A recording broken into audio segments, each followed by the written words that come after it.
بسم اللہ الرحمن الرحیم۔ یہ کلاس 9th فیڈرل بورڈ کے حوالے سے تیسرا لیکچر ہے جس میں ہم سورہ انفال پڑھ رہے تھے۔ دوسرا لیسن اس کی ریویژن چل رہی ہے۔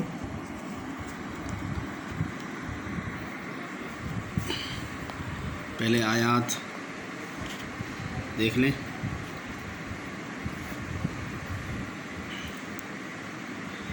اذ یغشیکم النعاس امنۃ منہ، جب اللہ نے تمہیں ڈھانپ دیا امن والی اونگنے،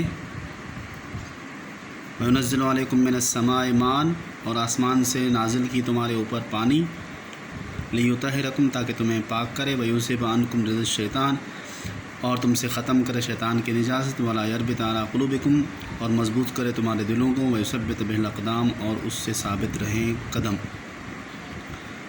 تو اس میں اللہ تعالیٰ نے کچھ انعامات کا ذکر کیا غزوہ بدر کے حوالے سے۔ جس میں سب سے پہلا انعام جو ہے وہ نیند طاری کرنا ہے کہ جس دن جنگ ہونی تھی غزوہ بدر، اس سے ایک رات پہلے ایک رات کو اللہ تعالیٰ نے تمام مسلمانوں کے اوپر نیند طاری کر دی، تاکہ مسلمان جو ہے وہ تر و تازہ ہو جائیں، اور نیند کی وجہ سے وہ ان کے اندر تازگی پیدا ہو جائے۔ اور ان پر آسمان سے پانی برسایا، پانی کی قلت تھی تو اللہ تعالیٰ نے ان کے دلوں کے حالات کو جانتے ہوئے ان پر آسمان سے پانی برسایا تاکہ پانی کی قلت ختم ہو جائے، تاکہ اللہ تعالیٰ تمہیں پاک کرے، وَيُذْهِبَ عَنْكُمْ رِجْزَ الشَّيْطَانِ، یعنی پاکیزگی کا ذریعہ بھی ان کے پاس ہو جائے، پانی ان کے پاس آ جائے، اور شیطان کی نجاست ختم ہو جائے۔ شیطان کے وسوسے کو کہا گیا شیطان کی نجاست، کہ جو وسوسے خیالات آ رہے تھے غلط، اس سے وہ ختم ہو جائیں، اور تمہارے دل جو ہے وہ مضبوط ہو جائیں، اور ان سے پاؤں جو ہے ان کے ثابت رہیں۔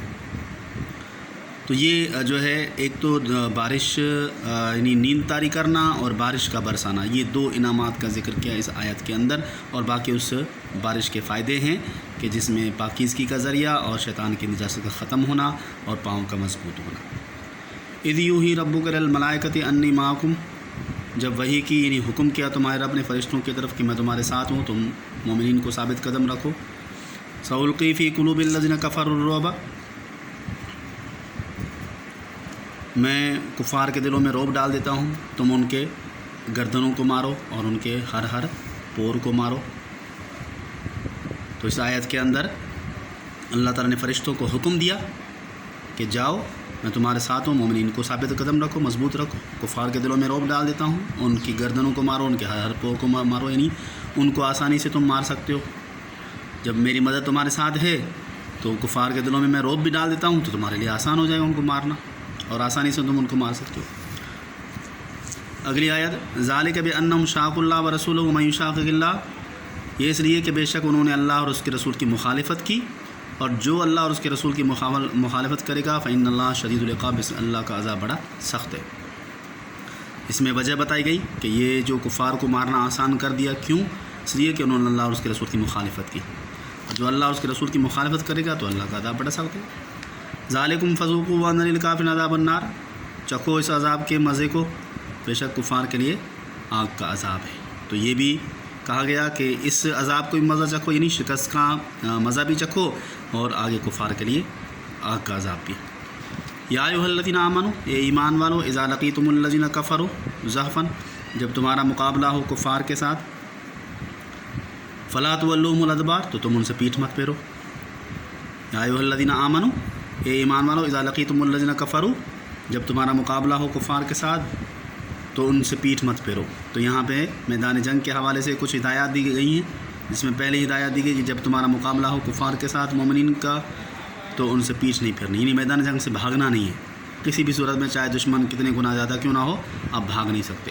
تو پہلا حکم، پہلی ہدایت یہ ہے۔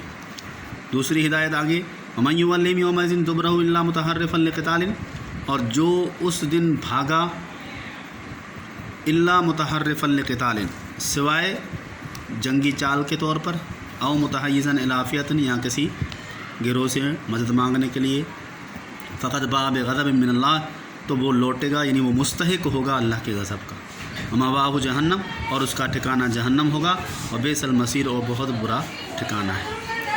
تو یہ جو بات ہے اس میں دوسری ہدایات دی گئی کہ پہلی ہدایت تو یہ تھی کہ میدان جنگ سے کسی بھی صورت میں بھاگنا نہیں ہے، اور دوسری ہدایت دی گئی کہ جو بھاگے گا تو اللہ کے غضب کا مستحق ہوگا۔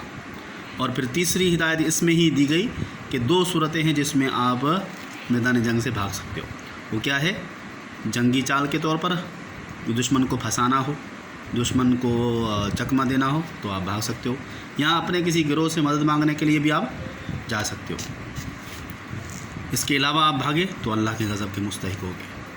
فلم تقتلوہم ولکن اللہ قتلہم، تم نے ان کو قتل نہیں کیا لیکن اللہ نے ان کو قتل کیا۔ وما رمیت اذ رمیت، تم نے نہیں پھینکا جب تم نے پھینکا، ولکن اللہ رما، لیکن اللہ نے وہ پھینکا۔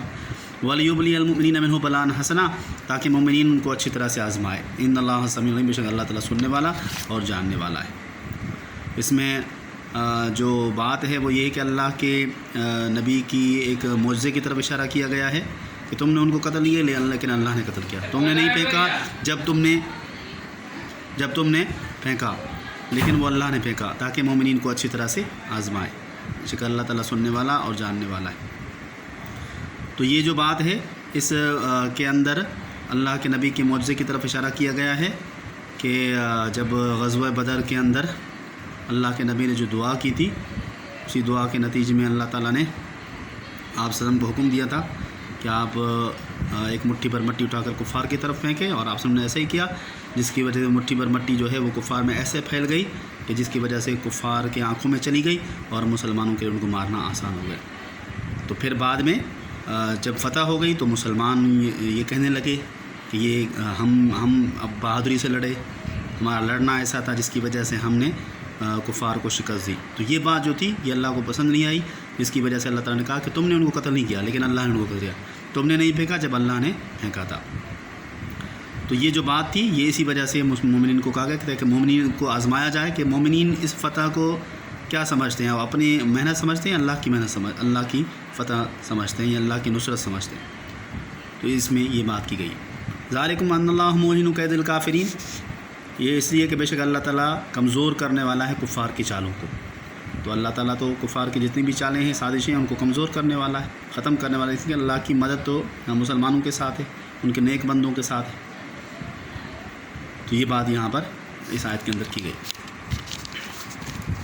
اور پھر آخری جو آیت ہے، ان تستفتحوا فقد جاءکم الفتح، اگر تم فتح چاہتے ہو تو فتح آ گئی۔ وَإِن تَنْتَهُوا فَهُوَ خَيْرٌ لَكُمْ، اور اگر تم باز آ جاؤ تو تمہارے لیے بہتر ہے۔ وَإِن تَعُودُوا نَعُودْ، اگر تم لوٹے تو ہم بھی لوٹیں گے۔ وَلَن تُغْنِيَ عَنْكُمْ فِئَتُكُمْ شَيْئًا، ہرگز تمہیں فائدہ نہیں دے گا تمہارا گروہ تو کچھ بھی، وَلَوْ کثرت، اگرچہ وہ زیادہ، وَأَنَّ اللَّهَ مَعَ الْمُؤْمِنِينَ، بے شک اللہ تعالیٰ مومنین کے ساتھ ہے۔ تو اس میں کفار مکہ کو ایک تنبیہ کی جا رہی ہے کہ تم نے خود ہی دعا کی تھی کہ خانہ کعبہ کے اندر جا کر کہ اللہ جو گروہ حق پر اس کو فتح دینا، تو یہی ہوا کہ جو فتح جس کو دینی تھی اللہ نے فتح اس کو دے دی۔ اب تمہارا کام کیا ہے؟ مسلمان حق پر تھے، ان کو فتح مل گئی، تمہارا کام یہ ہے کہ تم اپنی حرکتوں سے سازشوں سے باز آ جاؤ، اسی میں تمہاری بھلائی ہے۔ اگر باز نہیں آئے، ایسے کرتے رہے تو ہم بھی ایسے کرتے رہیں گے، تمہیں شکست دیتے رہیں گے، پھر چاہے تم کتنا بھی لشکر جمع کر لو، کتنا بھی بڑا لشکر جمع کر لو، کچھ بھی وہ تمہیں کام نہیں آئے گا، اس لیے کہ اللہ کی مدد مومنین کے ساتھ ہے، فتح و نصرت اللہ کی دینے والی ہے۔ تو یہ آیات کا ترجمہ تھا، یہ الفاظ نیچے لکھے ہوئے ہیں سارے لیسن کے۔ یہ غشی وہ ڈھانپ دیتا ہے، طاری کر دیتا ہے، رزق شیطان، شیطان کی نجاست، زحفن لشکر کشی کی صورت میں، مقابلے کی صورت میں، متحیزن الی فئۃ کسی فوج سے جا ملنے کے لیے، رمیتا تم نے پھینکا، پھر النعاس اونگ غنودگی، الاناک گردنیں، بنان پور جوڑ، متحرف لقتال جنگی چال کے طور پر بھاگنا، لیبلی تاکہ وہ آزمائے، موہن کمزور کرنے والا۔ تو یہ آپ کے الفاظ آ گئے۔ پھر نیچے سوالات ہیں۔ نیچے پہلا سوال کیا ہے؟ سبق میں غزوہ بدر کے حوالے سے اللہ تعالیٰ کے کن انعامات کا ذکر ہے؟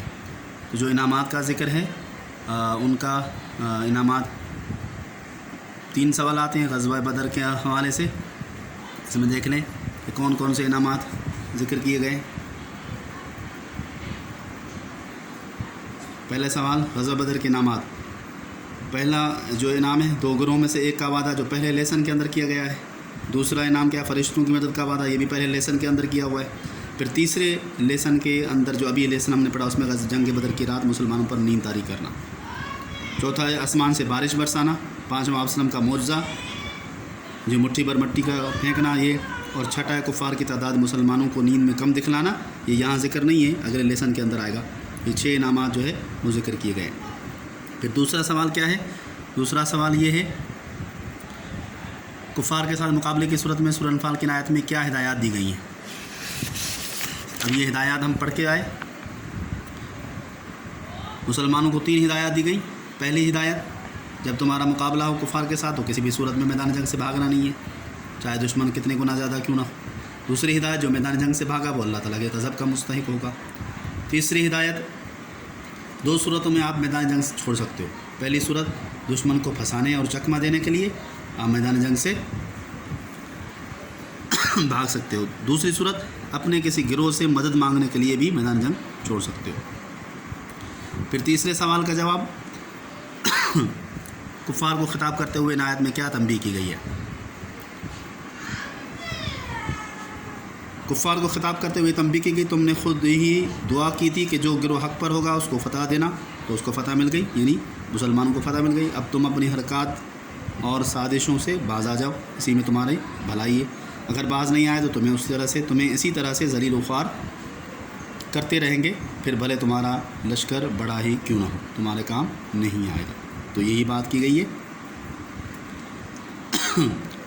امید ہے یہ آپ کو لیسن سمجھ آ گیا ہوگا. نہیں تو دوبارہ اس کو ریپیٹ کر کے آپ دیکھ سکتے ہیں اور اس کو دہرا سکتے ہیں. شکریہ.